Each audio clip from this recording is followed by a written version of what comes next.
오늘 말씀의 제목은 용서받지 못하는 죄.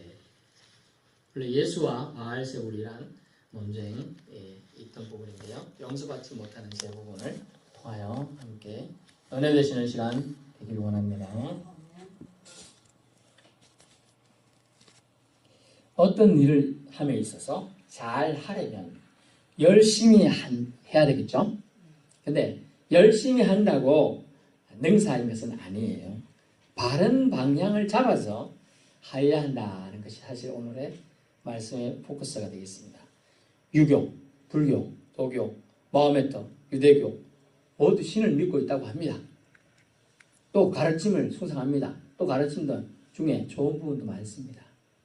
그런데 그들의 방향은 어딘가요?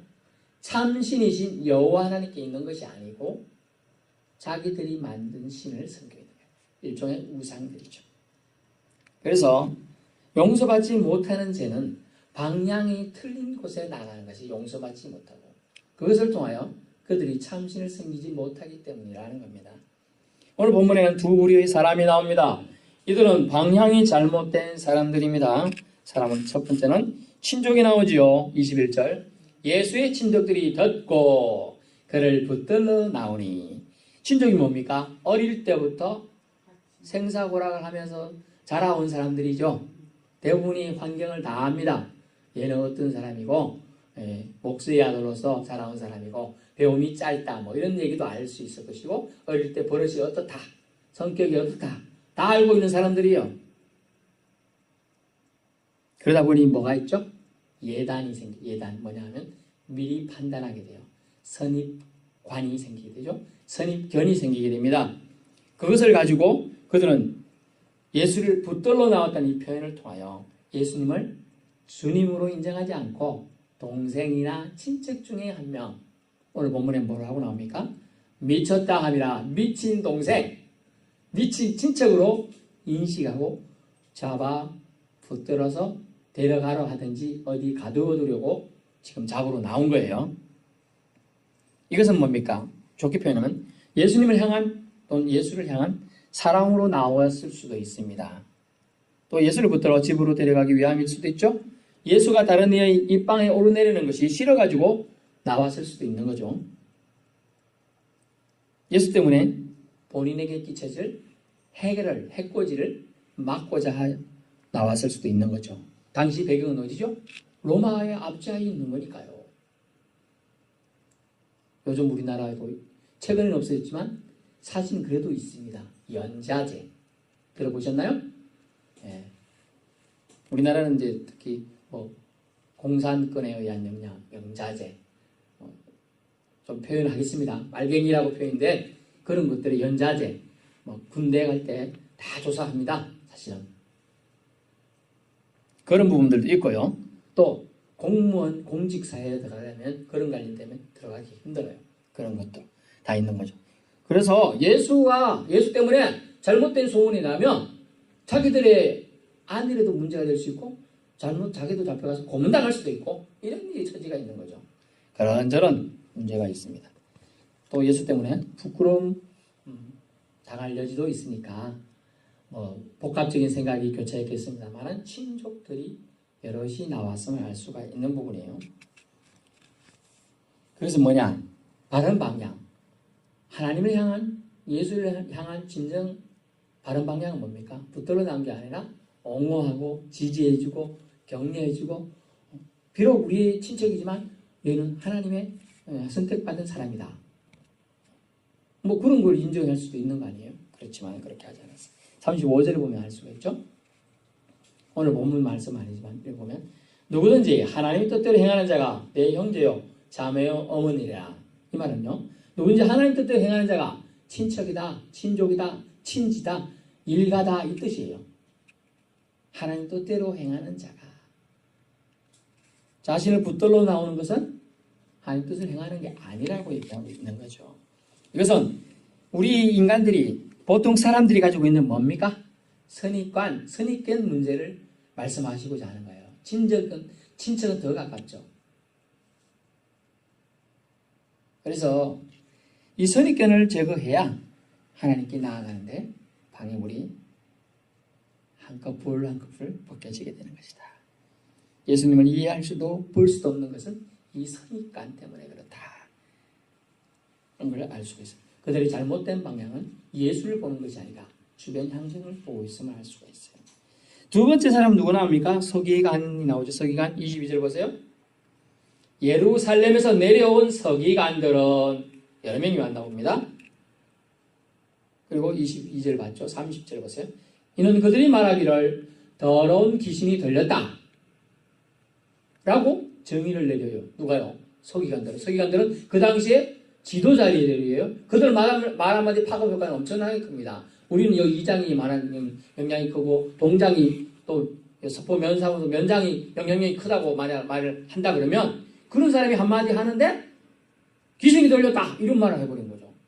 친척들 존재 뭐라 그랬죠? 미쳤다 그랬는데 오늘 이렇게 영향력이 큰 선생님이라고 할 수 있는 랍비라고 할 수 있는 서기관들이 귀신 들렸다고 말을 해버렸어요. 예수께서 바알세불, 귀신이 뭐냐? 바알세불이라는 단어는 귀신이 왕, 즉 사탄을 말합니다. 귀신이 왕이 잡혔다 이런 표현을 씁니다. 22절 잡혔다 하며 또 귀신이 왕을 힘입어 어떻게 한다고요? 귀신을 쫓아낸다라는 표현을 쓰고 있어요. 예수님을 찾아서 징계하거나 가르침을 주고 왔겠죠. 또 더 크게는 정죄하고자 온 겁니다. 수많은 이들을 현혹하고 넘어지게 할 위험이 있다고 서기관들은 예수를 판단하는 거죠. 또 기존의 기득권층은 혼란케 되는 걸 싫어합니다. 변화를 싫어해요. 새로운 가르침이잖아요. 주님께서는 말씀하셨어요. 제 1계명이 뭡니까? 2계명이 뭡니까? 사람들이 물으니까 주 너희 하나님을 사랑하라. 보통 그건 알고 있어요. 그리고 네 이웃을 사랑하라. 그것도 알고 있어요. 근데 네 몸처럼 사랑해라 이러니까 사람들이 고민하는 게 만드는 거죠. 예수님이 가르치면 한 단계 더 나아갔어요. 항상. 그래서 끝나면 끝내 아니고 예를 들죠. 너에게 지난번에 한 말씀 맞잖아. 네 겉옷을 누가 뺐거든. 그냥 줘버려. 속도 줘. 왼뺨 때리면 한 뺨 더 줘. 더 돼?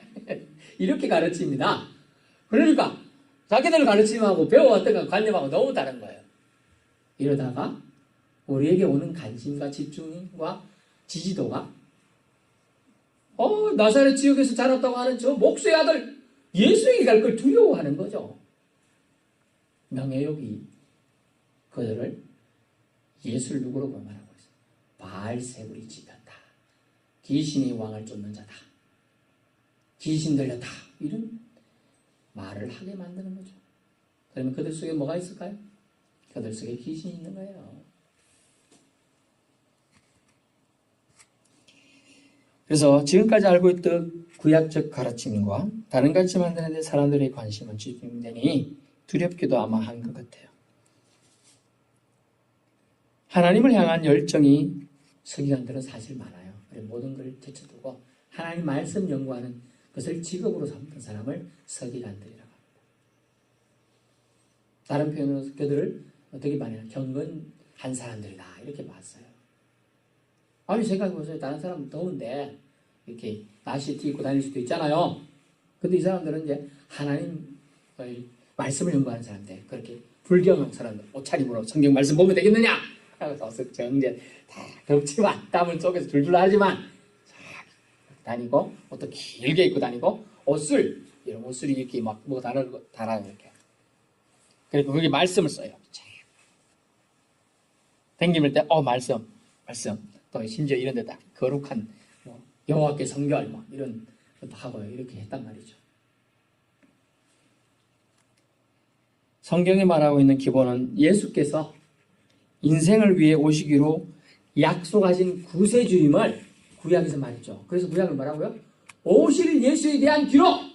신약은요? 이미 오신 예수에 대한 기록. 이렇게 대한 건데 그런 것에 대한 오실 예수에 대한 메시아에 대한 것에 대한 말씀은 분명히 그들이 접하고 읽고 해석하고 가르쳤습니다. 그런데 오신 예수에 대한 오신 메시아에 대한 수용은 없다는 거죠. 그래서 오늘 본문에서 친족들은 예수님에 대한 잘못된 애정으로 예수를 붙들러 가는 방향을 그들은 선택했고요. 서기관들은요, 예수님의 귀신의 쫄개 정도로 이해해가지고 방해하려고 하는 거죠. 공히 이들은 모두 하나님을 위한 열정의 방향이 잘못된 것이에요. 그들이 하나님을 안 믿었다는 얘기가 아니에요. 믿었는데 잘못된 방향으로 믿고 있다. 이것은 뭡니까? 어떤 사람이 칼을 잡고 있는데, 칼을 잡고 있어요. 무서운 칼이에요. 근데 그 칼을 잡고 있는데 눈을 가리고 잡고 휘두르고 있다. 생각해보세요. 무서워요, 안 무서워요? 아니, 눈을 가리고 그냥 막 휘둘러. 뭐가 달라요? 다른 게 없는 거예요.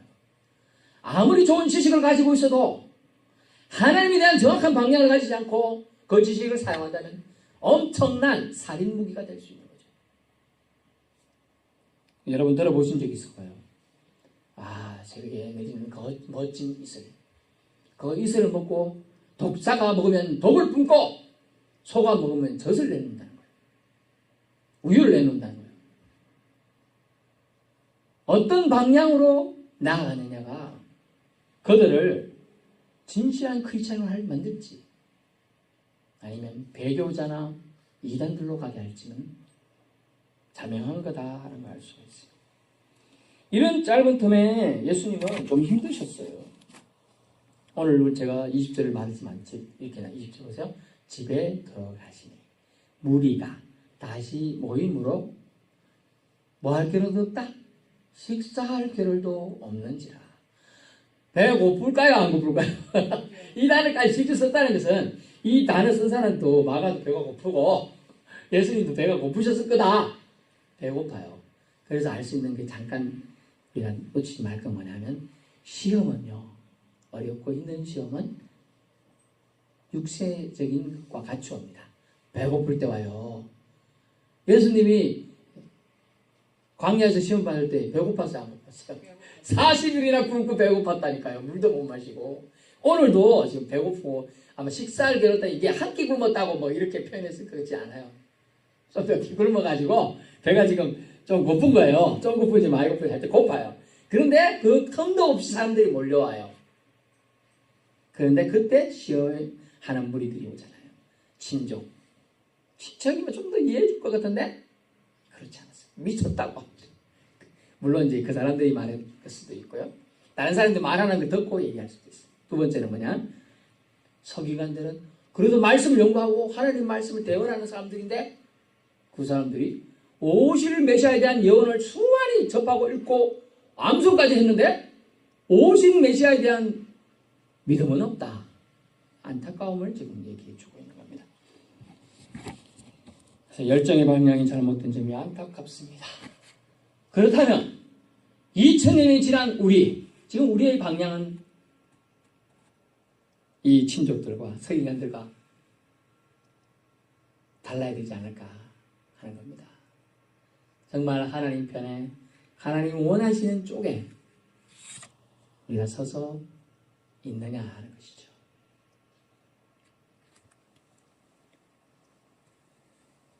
본문 속에 이런 오해와 방해 속에서 예수님은 아주 중요한 가르침을 베풀어 줍니다. 오늘 이거 꼭 기억하고 가셔야 돼요. 그것은 28절입니다. 28절 한번 읽어볼까요? 같이 시작. 내가 진실로 너에게 이르노니 사람의 모든 죄와 모든 모독하는 일은 사심을 얻되 29절도요. 누구든지 성령을 모독하는 자는 영원히 사심을 얻지 못하고 영원한 죄가 되느니라. 아멘. 여러분 엄청나게 무서운 말씀이에요. 저는 요한계시록을 제외하고 사복음서 중에서 또 그게 아니고 다른 지금 성경 신약을 중에서 가장 무서운 말씀이라고 할 수 있어요. 가장 무서운 말씀. 왜냐하면 성령을 모독하는 죄는 사심을 얻지 못한다고 했는데 여러분 그렇다면 여러분은 정말 하나님의 조명과 성령의 거룩한 영에 감동돼가지고 성령을 모독하는 죄가 뭔지 확실히 아십니까? 그렇다면 문제가 없잖아요. 그것만 안 하면 되니까. 그런데 참 헷갈리제이션. 사탄은 아주 친절하고 상냥한 모습으로 우리에게 와가지고 성령을 모독하게 만들거든요. 그래서 어려운 겁니다. 성령을 모독하는 죄가 뭔지를 정확하게 알면 좋겠는데 분명하게 알게 하시겠죠. 물론 성령님께서. 그러나 분명하지 않을 때도 있다는 거예요. 오늘 그것이 뭔가 잠깐 보겠습니다. 주님께서는 28절 모든 죄와 모든 모독하는 일들을 어떻게 해요? 사하심을 얻되 이런 걸 용서받으시 누가 사하시게 해준다는 거예요? 예수님. 예수님 저는 이런 짓 했어요. 제발 용서해 주세요 하며 용서해 준다니까요. 아멘. 와, 주님의 보혈 능력이 있도다. 주의 피 주님의 보혈로 깨끗이 씻게 준다는 거야. 얼마나 좋다. 그런데 우리 예수님이 하신 아주 경고의 말씀이 있잖아요. 그런데 누구든지 성령을 모독하는 자는 지금만? 아니요. 영원히 사하심을 얻지 못한다. 성령을 모독하는 사람. 그리고 사하심을 얻지 못했으니까 우리가 자 여기 뭐 검은 얼룩이 묻었어요. 페인트가 묻었어요. 닦아내면 없어지잖아요. 우리가 일반 죄를 지었을 때는 지금 하는 주님 제가 그 죄를 졌습니다. 용서해 주십시오. 싹 용서해 주셨어. 근데 성령 모독한 죄는 지워져 안 지워지는 거야. 그 말은 뭐냐 하면 이 부분은 그럼 예수님이 못해서 안 그랬을 거냐? 아니에요. 예수님 능력 없어서 그러신 게 아니라 성령을 모독한 것은 결국은 하나님은 예수님을 모독한 거예요. 그렇기 때문에 주님이 그 죄에 대해서는 사하심을 주지 않겠다는 뜻이 들어간 겁니다. 사하심을 하지 않겠다. 예수님은 모든 죄 모독한 일을 사하시기 위해 오셨는데 성령 모독죄는 영원히 사하심을 얻지 못한 영원한 죄로 두겠다는 거예요. 남겨두겠다. 영원한 죄로. 영원히 기억될 죄가 되는 거예요. 죄가. 결국 성령 모독죄는 영원한 죄가 된다는 것입니다. 오늘 예수님을 방해하고 거스르는 일은 잡아 가두려고 하고 뭐 별거예요. 잡아 가둘 수도 있지. 또 귀신이 졸개로 폄하하고 비방하는 거, 예수님이 귀신 들렸다 하는 거, 실수라고 몰라서 그랬을 수도 있지요. 그렇죠? 네. 저는 그래서 항상 이 비유를 가끔 들지 않습니까? 베드로도 예수님을 세 번이나 부인하고 예수님이 뭐 발시설을 할 때 목욕까지 시켜주세요 이러기도 하고 예수님 죽으러 갈 때 절대 그러지 못합니다 막 이렇게 대들었던 사람이에요. 근데 베드로는 뭐가 잘했죠? 회개했어요. 그리고 돌이켰어요. 근데 가룟 유다는 회개가 아니고 후회는 했어요. 뉘우쳤어요. 근데 뉘우치고 나서요? 가서 목매 죽어버렸어요. 내가 예수를 팔았던 사람이야. 나처럼 이렇게 되지 말고 여러분 예수님이 진짜 신이십니다. 믿으셔야 돼요. 이렇게 얘기했으면 얼마나 놀라운 전도 역사가 나타났겠어요. 사도 바울의 역사가 더 큰 역사가 나타났을 가능성이 더 커요. 그런데 그렇지 않았다는 거예요.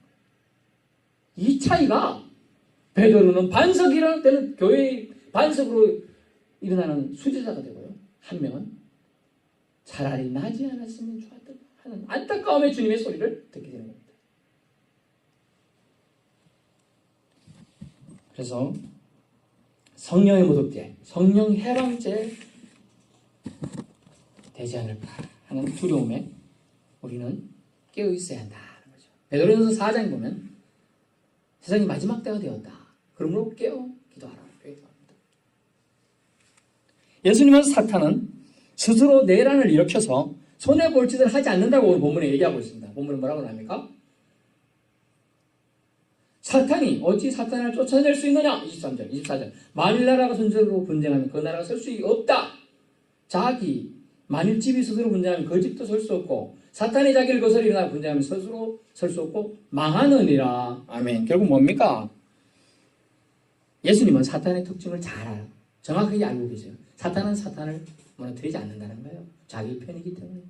그리고 사탄의 졸개고 귀신이 들린 자를 쫓아내는 것은 예수님이 사탄의 졸개입니까? 사탄의 두려움입니까? 아니라는 얘기예요. 그렇다고 말하는 너희가 성령을 모독하고 있다. 성령이 하신 권능을 무시하고 있다. 이거는 신성모독이야 라고 얘기하고 있는 거예요.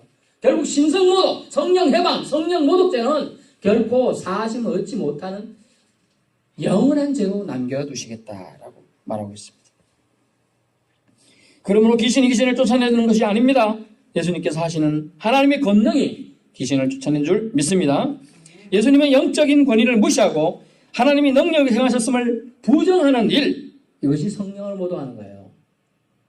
하나님이 하신 일, 예수님이 영적인 권위를 가지고 하신 일들 자체를 무시하는 거, 방해하는 거, 이것이 성령 모독죄예요.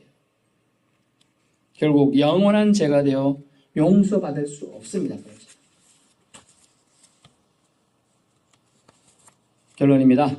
진정한 영적 싸움은요, 하나님이 향한 열정이 바른 방향일 때 가능한 거예요. 효과적인 거죠. 우리의 열심은 바른 방향을 향해 나아가고 있습니까? 성령은 모든 분을 도우시는 분이죠. 그래서 그렇게 알고 있고, 예수님이 부활승천하기 직전에 제자들에게 가르칠 때 나를 너희를 도와주는 보내겠다. 도와줄 분을 보내겠다. 보혜사 성령을 보내겠다. 이렇게 얘기하셨어요. 그런데 모든 분을 도와주시기 원하시는 분이, 이런 분이 도와주지 않는 죄가 있다는 사실, 얼마나 심중에 여러분에 와닿나요? 그런 죄가 있다는 것. 그것은요, 그만큼 그 죄의 무게가 무겁다는 걸 말해요. 예수님도 그 죄만큼은 사해주지 않겠다고 오늘 선언하고 계신 거예요. 그 죄는 나도 풀어주지 않겠다. 나도 그 죄를 그냥 내버려 두겠다. 우리의 행동과 말이 성령님을 모독하는 죄를 짓지 않도록 말씀의 거울에, 그러므로 우리는 비춰보아야 될 줄로 믿습니다. 법원에 가면요, 제가 법원에 갈 일이 거의 없다 보니 방청하러 가고 또 누구 도와주러 살짝 가봤는데, 이게 전칭이라 그러죠. 저울 같은 거 들고 있는 여자 있습니다. 어쨌든 뭐 이렇게 달아본다는 거죠. 성경에는 뭐가 나옵니까? 매네매네 되길 바라고 우바라시 뭐 이런 말이 나오잖아요. 달아본단 말이죠. 달아봐. 우리가 말씀의 거울에 비추어 봐서 달아보면 알 수 있어요. 좀 전에 제가 말했습니다만, 정말 이것이 성령을 모독하는 죄인지 아닌지 알면 누가 하겠습니까? 그렇게 하지 않겠죠. 믿는다면 절대로 안 할 거예요. 믿는 사람은. 그러나 우리가 방향을 모를 경우에는 하나님 뜻을 무시하고 우리가 하나님 뜻을 반대로 다가가는 그랬던 사람이 있잖아요. 사도 바울. 그가 길에서 주님을 만나기 전에 어떻게 했습니까? 예수 믿는 사람을 잡아 죽이는 앞잡이가 되어서 행동했던 사람이에요. 그 방향 잘못된 걸 하나님은 어떻게? 친히 오셔서 정정해 주는 거예요. 바꿔주는 거예요. 사랑해요. 그러므로 오늘 우리는 한 번 더 따라해볼까요? 하나님의 은혜입니다. 은혜. 그렇죠. 하나님의 은혜가 임해야 돼요. 은혜 없으면 우리가 하는 모든 것은 헛것이 돼요. 그러므로 은혜 받은 자로서 오늘도 감사하며 살아가야 될 줄로 믿습니다. 그래서 오늘 놓치지 마세요. 성령 모독하는 죄는 영원히 죄로 남겨두시겠다. 그러면 그는 성령 모독하는 죄가 되죠. 그건 뭐냐? 신성 모독하는 것인데, 하나님이 행하신 일과 그 하나님이 행하신 일의 대표적인 건 무엇입니까? 예수님을 이 땅에 보내셨고 그분을 십자가에 내 죄 때문에, 우리 죄 때문에 매달려 죽게 하셨고 그분을 통하여 구원의 소식을 온 우리에 퍼지게 하신 거예요. 이것을 부인하는 자들, 이것을 방해하는 자들은 다 성령 모독하는 거죠. 그러므로 우리가 먼저 믿었으니 이 진리에 무슨 일이 있어도 사수하실 수 있기를 주님으로 축원합니다.